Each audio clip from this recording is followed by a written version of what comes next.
మంచిది. Shalom revival centre అనేటువంటి యొక్క ఆధ్యాత్మిక కార్యక్రమాలకు మీకు ఆహ్వానం తెలియపరుస్తూ ఉన్నాం. గత కొన్ని రోజులుగా మన రెండు తెలుగు రాష్ట్రాల్లో జరుగుతున్నటువంటి పరిణామాలను మనం చూస్తూ ఉన్నాం. మనకందరికీ తెలిసిన విధంగా షాలేం రాజ్ ఇప్పుడు హాట్ టాక్గా మారినటువంటి ఒక వ్యక్తిగా చూస్తూ ఉన్నాం. మరి ఆయన చేసినటువంటి వ్యాఖ్యలను బట్టి, తన సంఘంలో మాట్లాడినటువంటి మాటలను బట్టి రెండు తెలుగు రాష్ట్రాలలో దుమారం రేగినటువంటి పరిస్థితి మనకందరికీ తెలుసు. మరి అతను ఏం మాట్లాడాడు, ఏం జరిగిందన్న విషయాలు మరలా నేను ఆ వీడియో పెట్టడం అవసరం లేదు. ఎందుకొరకంటే ఆ వీడియోలో ఉన్నటువంటి ప్రతి మాట, ప్రతి డైలాగ్ కూడా అందరికీ నోటెడ్ అయిపోయింది.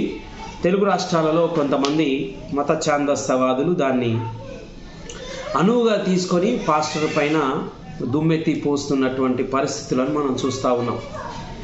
అసలు ఎందుకు మన తెలుగు రాష్ట్రాలకు ఏం జరిగింది, అసలు ఏమవుతా ఉంది, మతాల పట్ల విద్వేషాలు ఎందుకు రెచ్చగొడుతున్నారన్న విషయాన్ని మనం జాగ్రత్తగా పరిశీలిస్తే, ప్రవీణ్ పగడాల గారి యొక్క మరణానంతరం క్రైస్తవుల మీద ఎక్కువ బురద చల్లేటువంటి పరిస్థితులను మనం చూస్తూ ఉన్నాం.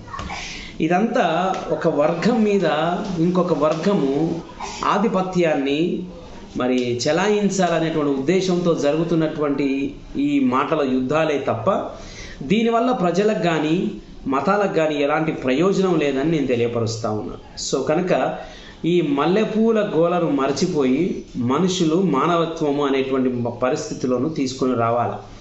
ఉన్నటువంటి స్థితులను మనం చూస్తే సమాజంలో ఎన్నో విషయాలు మనం మాట్లాడవలసి ఉన్నాయి, కానీ వాటన్నిటిని పక్కన పెట్టి మల్లెపూల యొక్క మరి సువాసన వెదజల్లినట్టుగా దుమారాన్ని వెదజల్లుతూ ఉన్నారు.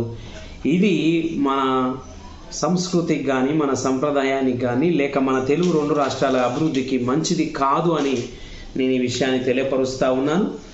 జరుగుతున్నటువంటి పరిణామాలకు మరి ఆయన క్షమాపణ చెప్పాలి అనడం సహజమే, కానీ కేసులు లేకపోతే ఒక వర్గానికి సంబంధించినటువంటి ప్రజలను టార్గెట్ చేసి మాట్లాడుతున్నారు అని చెప్పడం అనేది ఇది సమంజసమైనటువంటి విషయం కాదన్న విషయాన్ని నేను మీకు తెలియపరుస్తూ ఉన్నాను.